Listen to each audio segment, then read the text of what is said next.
just to give you a quick one on how it all works, I've got your solar pump there, you've got your in and out, and you've got your non-return valve, I guess that you'd call that. Solar goes, it goes there with the sun.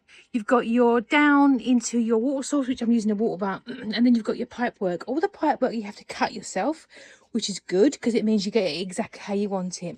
And each section you have to cut. So the way it works is I'm putting one behind my hydrangea first of all, so I measured down to that one, chopped it, put on these T valves here, and then you need to chop a second part here which would go to the probe.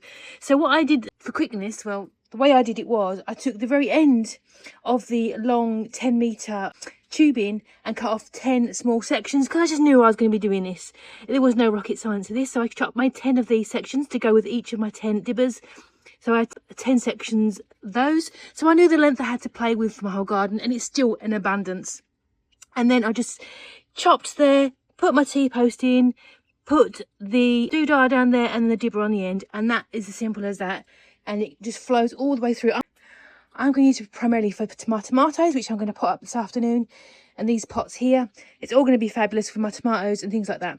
So overall, fabulous. Comes out really nicely. Yeah, you can see it's dripping out, and I've got the solar on, and I don't think it's particularly noisy or anything like that. I think it's just going to sit there very quietly and do its thing.